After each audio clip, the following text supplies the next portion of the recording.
Hello everyone, hope all of you are doing well, doing great. आज मैं एक Hollywood की मूवी हिंदी में एक्सप्लेन करूंगी। इस मूवी का नाम है ला ला लैंड और ये मूवी 2016 में रिलीज़ हुई थी। ये बहुत ही प्यारी म्यूज़िकल एंड रोमांटिक मूवी है जिसका IMDb रेटिंग है 8। ये मूवी जो है इसकी एंडिंग बहुत ही प्यारी लगेगी आप सबको। इस मूवी में दिखाया जाता है कि कैसे हम इस दुनिया में एक दूसरे से मिलते हैं और जितने भी लोगों से हम इस दुनिया में मिलते हैं वो कैसे हमारी ज़िंदगी में एक बहुत ही इम्पोर्टेंट रोल निभाते हैं। इस मूवी की शुरुआत में एक लड़की को दिखाया जाता है जिसका नाम मिया है। मिया अपनी गाड़ी को बीच सड़क पे रोक के फ़ोन पे किसी से बात कर रही होती है। एक्चुअली रियलिटी में वो किसी से भी बात नहीं कर रही होती है, वो अपने ऑडिशंस की प्रैक्टिस कर रही होती है क्योंकि वो एक एक्ट्रेस होती है। तभी उसी तरफ एक लड़का आता है जो बहुत ही हैंडसम है और उसका नाम सेबेस्टियन होता है। वो पीछे से गाड़ी का हॉर्न बजा रहा होता है क्योंकि मिया की गाड़ी की वजह से उससे रोड पे साइड नहीं मिल रहा होता। मिया उस लड़के को एक एंग्री लुक देती है और उसके बाद दिखाया जाता है कि मिया कॉफ़ी हाउस में जाती है क्योंकि वो वहाँ पे जॉब करती है। उसके बाद उसके मोबाइल पे एक मैसेज आता है, ऑडिशंस के लिए आना है, तो वो ऑडिशंस के लिए जाती है। ऑडिशंस पे जब जाती है, ऑडिशन देने के बाद देखती है कि उसको कास्टिंग डायरेक्टर का कॉल आया है। उसके बाद वो वहाँ से चली जाती है अपने घर। वो एक्चुअली 2 रूममेट्स के साथ उस घर में रहती है। फिर उसके रूममेट्स उसे बताते हैं आज क्रिसमस है तो चलो हॉलीवुड के पार्टी में जाते हैं, वहाँ पे तुम्हारा कोई ना कोई काम बन ही जाएगा। जब वो पार्टी में जाती है उसे बहुत ही बोर फील होने लगता है और मिया वहाँ से वापस चली आती है। वापस आने के बाद देखती है उसकी गाड़ी जहाँ पे उसने पार्क की थी वो वहाँ पे नहीं थी क्योंकि वो एक्चुअली नो पार्किंग में अपनी गाड़ी को पार्क कर दी थी, तो इसीलिए पुलिस वाले उसकी गाड़ी को उठा के वहाँ से ले गए थे। उसके बाद मिया सोचती है कि वो चलते चलते ही घर चली जाएगी और वो बिल्कुल ऐसा ही करती है। जब वो घर जा रही होती है तो वो देखती है, मतलब सुनती है कि एक रेस्टोरेंट से एक बहुत ही प्यारी सी पियानो बजाने की आवाज़ आती है। तो वो उस रेस्टोरेंट की तरफ जाती है और वो जाके देखती है वही लड़का जो सुबह उससे मिला था, जो गाड़ी का हॉर्न बजा रहा था, जो कि सेबेस्टियन है। वो पियानो बजा रहा होता है, लेकिन उस पियानो का जो म्यूज़िक होता है वो उस रेस्टोरेंट में जितने भी लोग थे कोई भी एंजॉय नहीं कर रहा था, तो इसीलिए वो जैज़ बजाना शुरू करता है। मिया को उसकी जो पियानो की धुन थी बहुत ही अच्छी लग रही थी। तो तभी वहाँ पे इस रेस्टोरेंट का मैनेजर आ जाता है और आके सेबेस्टियन को बोलता है कि तुम जैज़ क्यों बजा रहे हो, तुम्हें पियानो बजाना था। तो सेबेस्टियन बोलता है कि कोई भी यहाँ पे पियानो का जो म्यूज़िक है एंजॉय नहीं कर रहा था। तो वो मैनेजर बोलता है तुम्हें नौकरी से निकाल दिया जाता है। तो सेबेस्टियन बोलता है आज क्रिसमस है, एटलीस्ट आज तो मुझे जॉब से मत निकालो। लेकिन वो मैनेजर उसकी एक नहीं सुनता और उसे जॉब से निकाल देता है। इस बात से सेबेस्टियन को बहुत ही बुरा लगता है। वही मिया सेबेस्टियन की तरफ आने लगती है उसे कॉम्प्लीमेंट देने के लिए, लेकिन सेबेस्टियन बहुत ही दुखी होता है, इसलिए मिया की बात बिना सुने ही वहाँ से चला जाता है। उसके बाद कुछ दिनों के बाद दिखाया जाता है कि मिया एक पूल पार्टी में जाता ही है जहाँ पे कुछ ऑर्केस्ट्रा भी होती है और उसे सेबेस्टियन भी दिखता है वहाँ पे। तो वो एक गाने की फरमाइश करती है सेबेस्टियन से। उसके बाद सेबेस्टियन मिया को बोलता है कि उस रात के लिए मैं बहुत ही सॉरी हूँ, मुझे सच में बहुत ही बुरा लगा कि तुम मेरी तरफ कुछ बोलने के लिए आ रही थी और मैं वहाँ से चला गया। तो फिर मिया उसे बताती है कि मैं एक एक्ट्रेस बनना चाहती हूँ और फिलहाल मैं एक कॉफ़ी हाउस में जॉब करती हूँ। उसके बाद पूल पार्टी ख़त्म होने के बाद मिया और सेबेस्टियन मिया की गाड़ी की तरफ जाते हैं क्योंकि मिया की गाड़ी थोड़ी दूर पार्क की होती है। उसके बाद वहाँ जाते जाते वो लोग एक बहुत ही खूबसूरत व्यू देखते हैं और वहाँ पे रुक जाते हैं। उसके बाद वो बहुत ही अच्छे से दोनों डांस करने लगते हैं और एक दूसरे के करीब आ जाते हैं। ये दोनों एक दूसरे को किस ही करने वाले थे, तभी मिया के फ़ोन पे उसके रूममेट का कॉल आ जाता है और मिया और सेबेस्टियन वहाँ से चले जाते हैं। उसके बाद दिखाया जाता है कि एक दिन सेबेस्टियन मिया के कॉफ़ी हाउस में आता है और वो मिया पूछती है कि तुम यहाँ कैसे। फिर सेबेस्टियन उसे बोलता है कि मेरी यहाँ पे कुछ मीटिंग्स थी। और ये जो कॉफ़ी हाउस होता है ये वार्नर ब्रदर्स का कॉफ़ी हाउस होता है जो हॉलीवुड की बहुत ही बड़ी-बड़ी फ़िल्में बनाते हैं। उसके बाद मिया और सेबेस्टियन कॉफ़ी हाउस से निकल जाते हैं और मिया सेबेस्टियन को वारेन ब्रदर्स का जो स्टूडियो है वो भी दिखाती है जहाँ पे ऑलरेडी शूटिंग्स चल रही होती है। फिर मिया सेबेस्टियन को बोलती हैं कि मेरी आंट एक एक्ट्रेस थी और मैं बचपन में उनके साथ बहुत सारी मूवीज़ दिखा करती थी और प्ले भी किया करती थी। उसके बाद ये दोनों चलते-चलते बात कर रहे हैं, तभी सेबेस्टियन बोलता है कि मुझे जैज़ म्यूज़िक बहुत ही पसंद है, मैं जैज़ म्यूज़िक मेरी ज़िंदगी है। फिर मिया बोलती है मुझे जैज़ बिल्कुल भी पसंद नहीं है। फिर सेबेस्टियन रुक जाता है चलते-चलते, फिर मिया को पूछता है कि आज तुम अभी क्या कर रही हो? फिर मिया बोलती है कुछ नहीं और उसके बाद सेबेस्टियन मिया को एक जैज़ स्टूडियो लेके जाता है जहाँ पे बहुत सारे लोग जैज़ म्यूज़िक बजा रहे होते हैं और सेबेस्टियन मिया को एकदम जैज़ म्यूज़िक के डिटेलिंग सारी चीज़ें बता रहा होता है और वो बोलता है कि मैं एक दिन जैज़ स्टूडियो खोलूँगा जहाँ पे लोग जैज़ म्यूज़िक बजाएंगे क्योंकि आजकल जैज़ लुप्त होने लगा है इस दुनिया से। वहाँ पे क्रिएटिविटी होगी, लोग प्यार करेंगे जैज़ म्यूज़िक से। और उसी वक्त मिया वॉशरूम में जाती है और उसे कॉल आता है जो कास्टिंग डायरेक्टर का और वो बोलता है कि उसे सेकंड राउंड के लिए ऑडिशन के लिए बुलाया गया है। ये बात वो सेबेस्टियन को बताती है। फिर सेबेस्टियन बोलता है reveal without a cost. Actually ये एक मूवी का नाम होता है जो मूवी मिया ने नहीं देखी होती है। फिर सेबेस्टियन उसे बोलता है ये मूवी तुम ज़रूर देखना, तुम्हें बहुत ही अच्छी लगेगी और ये मूवी तुम्हारी लाइफ से भी मिलती है। और उसके बाद ये दोनों प्लान करते हैं कि दूसरे दिन शाम को ये दोनों ये मूवी देखने के लिए जाएंगे। उसके बाद वो दोनों वहाँ से चले जाता है। नेक्स्ट डे दिखाया जाता है कि मिया अपनी सेकंड राउंड ऑडिशन के लिए जाती है और वो अपनी जो लाइनें होती हैं उसका फर्स्ट वर्ड भी नहीं बोलती और कास्टिंग डायरेक्टर उसे बोल देते हैं थैंक यू। फिर मिया समझ जाती है कि उसका सिलेक्शन नहीं हुआ है। इस बात से वो बहुत ही दुखी होती है और वहाँ से चली जाती है। घर जाते वक्त उसे वो थिएटर दिखता है जहाँ पे वो शाम को सेबेस्टियन के साथ मूवी देखने के लिए आने वाली है और ये देखने के बाद उसके चेहरे पे स्माइल आने लगती है। मतलब ये इसका मतलब ये है कि सेबेस्टियन का साथ उसे कहीं ना कहीं अच्छा लगने लगा है। जब वो घर पे तैयार हो रही थी मूवी देखने के लिए तभी वहाँ पे उसका एक दोस्त आता है जिसका नाम ग्रीक होता है। एक्चुअली ये ग्रीक उसका बॉयफ्रेंड होता है और वो उसे याद दिलाता है कि आज उसके ब्रदर और फादर के साथ उसे डिनर पर जाना है। ना चाहते हुए भी मिया को उसके साथ अब जाना होगा। मिया अपने बॉयफ्रेंड ग्रीक के साथ चली तो जाती है लेकिन उसका दिल और दिमाग सेबेस्टियन के साथ मूवी देखने का था और वो बहुत देर तक अपने आप को कंट्रोल करती है लेकिन वो ज़्यादा देर कंट्रोल नहीं कर पाती है और वो वहाँ से उठ के सेबेस्टियन के पास मूवी देखने चली जाती है। जब वो थिएटर पे जाती है वहाँ पे बहुत ही अंधेरा होता है लेकिन वो फिर भी सेबेस्टियन को वहाँ पे ढूंढ लेती हैं और वहाँ पे जाके मूवी देखने लगती हैं।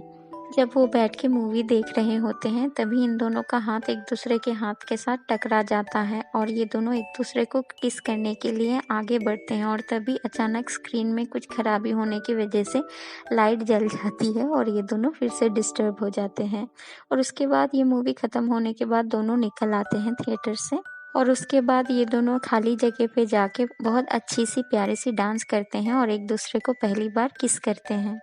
अब ये दोनों धीरे धीरे बहुत ही अच्छे दोस्त और क्लोज रिलेशन में आ गए थे और ये दोनों घूमते थे फिरते थे और एक दूसरे के काम की रिस्पेक्ट करते थे, एक दूसरे को मोटिवेट करते थे। नेक्स्ट डे जब सेबेस्टियन मिया के घर पे होता है तो वहाँ पे मिया की मम्मी का कॉल आता है। फिर मिया की मम्मी उसे पूछती है कि सेबेस्टियन क्या करता है। फिर मिया उसे बताती है कि सेबेस्टियन अपना जैज़ क्लब खोलेगा, जैज़ स्टूडियो खोलेगा। वो अभी शायद सेविंग कर रहा है और वो आपको बहुत ही पसंद आएगा। ये सब सुनने के बाद सेबेस्टियन अपने बहुत ही पुराने एक दोस्त के पास जाता है जिसने उसके बैंड में उसको पुराने बैंड के साथ जैज़ म्यूज़िक बजाने के लिए ऑफ़र किया था। एक्चुअली इस दोस्त ने बहुत पहले सेबेस्टियन को ऑफ़र किया था इस उसका बैंड जॉइन करने के लिए और जैज़ बजाने के लिए। तो एक्चुअली अभी उसके पास कोई काम नहीं है, तो वो ये काम ऑफ़र जो है एक्सेप्ट कर लेता है। दरअसल सेबेस्टियन को बहुत ही ऑथेंटिक जैज़ म्यूज़िक बजाना था, और ये लोग जो बैंड में जैज़ म्यूज़िक बजाते हैं, और ये लोग जो मतलब जैज़ म्यूज़िक बजाते हैं वो ऑथेंटिक नहीं है, उसमें वो लोग बहुत ही मॉडर्नाइज़ेशन लेके आए हैं। यहाँ पे वो पैसों के लिए ही काम करने आया है, जहाँ पे हफ्ते में $1000 मिलेगा और जितने भी टूर होंगे उसका खर्चा भी बैंड ही उठाएगी। वहाँ दूसरी तरफ मिया भी कैफ़े की जॉब को छोड़ देती हैं और वो राइटिंग करना शुरू कर देती हैं, जैसा वो बचपन में किया करती थी। दरअसल सेबेस्टियन ने उसे सजेशन दिया था कि उसे सोलो प्ले लिखना चाहिए और खुद उसमें परफॉर्म भी करना चाहिए। और अब दोनों के दोनों अपने करियर में आगे बढ़ने का शुरुआत कर चुके हैं। और सेबेस्टियन अपनी बैंड के साथ बहुत सारे टूर करता रहता है, और वो दरअसल धीरे धीरे फेमस भी हो रहा है और सेटल भी हो रहा है। एक दिन रात को मिया सेबेस्टियन को कॉल करती है और वो बोलती है कि मैं तुम्हें बहुत ही मिस कर रही हूँ, और उसी रात सेबेस्टियन उसे मिलने के लिए आ जाता है। फिर ये दोनों रात को डिनर करते हैं। डिनर पे मिया सेबेस्टियन को पूछती है कि जो तुम म्यूज़िक प्ले कर रहे हो, क्या तुम उसे पसंद करते हो दिल से? सेबेस्टियन बोलता है उससे क्या फ़र्क पड़ता है, मुझे अच्छा फ़ेम मिल रहा है, पैसे मिल रहा है। फिर मिया उसे बोलती है इससे फ़र्क पड़ता है, ये म्यूज़िक तुम दिल से नहीं बजाना चाहते थे हमेशा से, जिसके लिए तुमने इतना स्ट्रगल किया, इतनी मेहनत की, तुम्हारी दिल की क्रिएटिविटी, तुम्हें जो भी सोचते थे तुम पहले, वो सब तुम क्यों नहीं कर रहे हो? फिर मिया बोलती है कि तुम अपना जैज़ क्लब खोलना चाहते थे जहाँ पे ऑथेंटिक जैज़ बजेगा, ये तुम क्या कर रहे हो? सेबेस्टियन को ये सब कुछ समझ में नहीं आता। फिर वो बोलता है जब मैं नाकामयाब था तब मुझे तुम ज़्यादा पसंद किया करती थी। इस बात पे इन दोनों के बीच में छोटी सी एक आर्ग्यूमेंट हो जाती है। फिर सेबेस्टियन बोलता है कि तुम भी चाहती थी कि मेरे पास एक परमानेंट जॉब हो, इनकम हो। फिर मिया बोलती है हाँ, ये मैं चाहती थी, लेकिन मैं चाहती थी कि तुम एक अच्छी ज़िंदगी जियो, तुम वो करो जो तुम्हारा दिल चाहता है। फिर सेबेस्टियन उसे बोलता है कि जैज़ म्यूज़िक कोई नहीं सुनता, तुम भी उसे पसंद नहीं करती थी। फिर मिया उसे बोलती है अब मैं पसंद करने लगी हूँ और उसकी वजह सिर्फ तुम हो, तुम्हारे पैशन को फॉलो करो सेबेस्टियन। तुम ही हो जो लोगों को जैज़ याद दिला सकते हो, जो जैज़ लोग अब भूल रहे हैं। इन दोनों की आर्ग्यूमेंट इतनी बढ़ जाती है और उसके बाद मिया वहाँ से उठ के चली जाती है। उसके बाद सेबेस्टियन भी टूर के लिए निकल जाता है और ठीक 2 हफ्ते बाद मिया का वो प्ले होता है जिसके लिए वो बहुत दिनों से तैयारी कर रही होती थी। ये एक सोलो एक्ट है जिसमें उसको पूरा एक्ट खुद ही करना होता है। लेकिन वो उस प्ले को देखने के लिए बहुत ही कम लोग आए हुए होते हैं, और जब वो लोग जा रहे होते हैं बिल्कुल भी उसके एक्ट को कॉम्प्लीमेंट नहीं करती। इस बात से मिया को बहुत ही बुरा लगता है, बहुत ही हताश हो जाती है। सेबेस्टियन भी इस प्ले को देखने नहीं आया था क्योंकि आज रात को उसका फ़ोटोशूट होता था। फिर जब सेबेस्टियन उसके बाद मिया का प्ले देखने के लिए आता है, लेकिन तब तक वो प्ले ख़त्म हो जाता है। फिर मिया उसे बोलती है कि तुम इतना लेट क्यों आए, क्या फ़र्क पड़ता है, दूसरे लोग भी मेरा प्ले पसंद नहीं किए। इस बात से वो बहुत ही दुखी होती है, वो खुद भी नहीं जानती वो क्या क्या बोल रही होती हैं, और उसके बाद वो अपने मॉम के घर चली जाती हैं। और कुछ दिनों के बाद सेबेस्टियन को एक कास्टिंग डायरेक्टर का कॉल आता है और वो बोलती हैं कि मिया अपना कॉल नहीं उठा रही हैं, और मिया ने अपने सेकंड नंबर पे आपका नंबर दिया हुआ होता है। वो मिया का प्ले देखने के लिए गई थी और वो अब चाहती है कि मिया उसकी फ़िल्म के लिए एक ऑडिशन दे। दरअसल फिर सेबेस्टियन मिया की मम्मी के घर जाके उसे वो सब कुछ बताता है कि एक कास्टिंग डायरेक्टर का कॉल आया था, उसने तुम्हारा प्ले देखा, उसको तुम बहुत अच्छी लगी और वो चाहता है उसकी बड़ी सी फिल्म के लिए तुम ऑडिशन दो। फिर मिया बोलती है मैं ये सब काम छोड़ चुकी हूँ, अब मेरा दिल टूट गया है, मैं ये सब नहीं करना चाहती। वो बोलती है कि मुझे इस काम से अब कोई मतलब नहीं है, मैं कुछ भी नहीं कर सकती अच्छे से। फिर सेबेस्टियन उसे बोलता है कि तुम इस काम में बहुत ही अच्छी हो और तुम मेरे साथ कल उस ऑडिशन के लिए जा रही हो। और मैं कल सुबह 8 बजे गाड़ी लेके तुम्हारे घर के बाहर पहुंच जाऊंगा, तुम रेडी रहना। फिर नेक्स्ट मॉर्निंग सेबेस्टियन उसे लेके ऑडिशन के लिए पहुंचता है। वो ऑडिशन देती है। उसके बाद वो दोनों बाहर आके बैठते हैं। सेबेस्टियन को पूरा यकीन होता है कि मिया को ये मतलब मूवी मिल जाएगी, लेकिन उस मिया का पास्ट एक्सपीरियंस से उसे ऐसा लगता है कि उसको बिल्कुल भी ये फिल्म ऑफर नहीं होगी। फिर सेबेस्टियन उसे मोटिवेट करता है, सपोर्ट करता है कि जो सपना उसने सोचा था बचपन से, जो वो करना चाहती थी, जिससे उसे प्यार है, वही उसे करना चाहिए। वो बहुत ही सपोर्ट कर रहा था उसे, बहुत ही मोटिवेट कर रहा था। और यहाँ पे ये दोनों ये भी बात करते हैं कि ये दोनों एक दूसरे से हमेशा प्यार करेंगे, एक दूसरे को हमेशा मोटिवेट करेंगे, सपोर्ट करेंगे, लेकिन अलग अलग अभी इन दोनों को अपने सपनों को, रास्तों को चेज करना पड़ेगा। धीरे धीरे वक्त बीतता है और 5 साल बीत जाते हैं। उसके बाद दिखाया जाता है कि मिया उसी कॉफ़ी शॉप में जाती हैं जहाँ पे वो पहले काम किया करती थी, और अब वो एक बहुत ही बड़ी कामयाब एक्ट्रेस है। पहले जब वो इस कॉफ़ी हाउस में काम करती थी और जब कोई सेलिब्रिटी आता था, जैसे वो उस लोगों को देखती थी, आज सब उसे इस नज़र से देख रहे हैं। ये देख के उसे बहुत ही अच्छा लगा। उसका ये सपना था कि इस कॉफ़ी हाउस में वो इसी तरह आए। आज उसका सपना पूरा हो चुका है। साथ ही साथ उसकी शादी हो चुकी है और उसकी एक बेटी भी है। वो अपनी ज़िंदगी में बहुत ही खुश है, लेकिन उसकी शादी सेबेस्टियन से नहीं हुई। उसके हस्बैंड का नाम डेविड है और एक दिन उसके हस्बैंड डेविड उसे एक जैज़ म्यूज़िक क्लब में लेके गए, और मिया उस क्लब का लोगो देखती है और वो समझ जाती है कि ये सेबेस्टियन का जैज़ क्लब है। और क्योंकि ये जो लोगो है मिया ने खुद बनाया था कई साल पहले सेबेस्टियन के जैज़ क्लब के लिए। इसके बाद जब वो अंदर जाती हैं तो वो देखती है सेबेस्टियन माइक पर कुछ बोल रहा होता है और सेबेस्टियन भी मिया को देखता है। सेबेस्टियन भी मिया को देख के वहाँ पे खामोश हो जाता है। दरअसल इन दोनों ने जो भी सपना देखा था, दोनों का सपना पूरा हो गया, लेकिन इन दोनों के रास्ते अलग अलग थे। और तभी पियानो पे जो सेबेस्टियन है, मिया और सेबेस्टियन का फेवरेट सॉन्ग बजाता है, फेवरेट म्यूजिक बजाता है। फिर सेबेस्टियन और मिया दोनों अपनी ख्यालों की दुनिया में चले जाते हैं। इन दोनों को ऐसा लगता है ये दोनों साथ में हैं। और जब उसके बाद मिया वहाँ से जा रही होती हैं तो वो सेबेस्टियन की तरफ देख के एक बहुत ही प्यारी सी स्माइल देती है, और उस तरफ सेबेस्टियन भी उसको बहुत ही प्यारा सा स्माइल देता है। हालांकि ये दोनों एक दूसरे बात नहीं करते, लेकिन इन दोनों की अंदर जो फीलिंग्स थी वो आज भी दिखता है। और उसके बाद ये मूवी वहीं पे ख़त्म हो जाती है।